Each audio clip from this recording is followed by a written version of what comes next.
I just want to share with you some of my thoughts on depression, something that I suffered from for most of my life.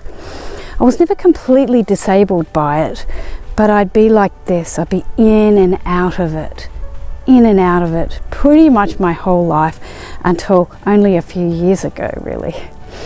And I wanted to share with you what I've learned having been on this tumultuous journey. There's two things that I have to share.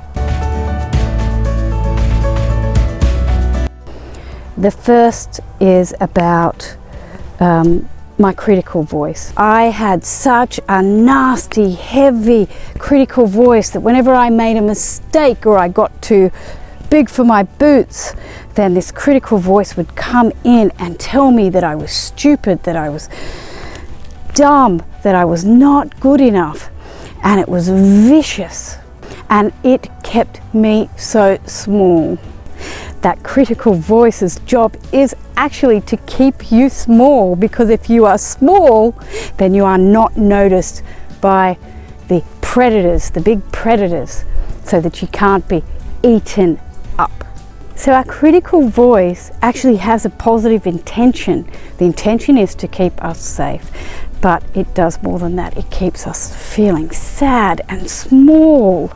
If we're small, we can't show up to live our purpose, to be of value to this earth that needs us so much.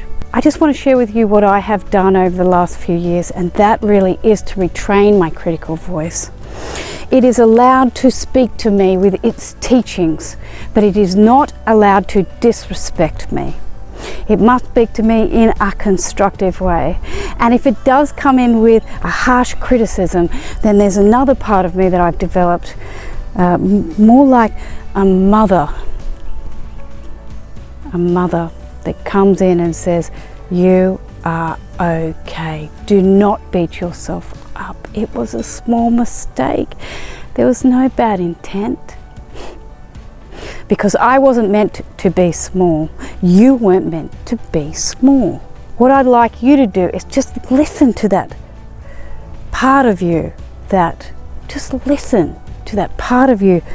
can be cruel, and ask it to treat you with respect if it wants you to listen to it. Otherwise, you won't listen to it.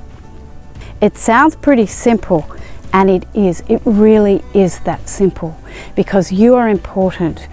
You're here on this earth to make an important difference.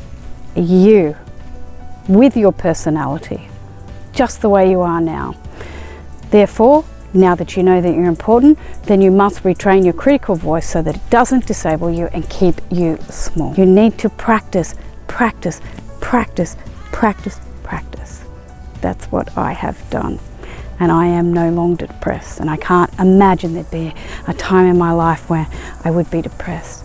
I go through periods of sadness, but not depression. Depression keeps us small. Too small to make a difference that we were meant to make.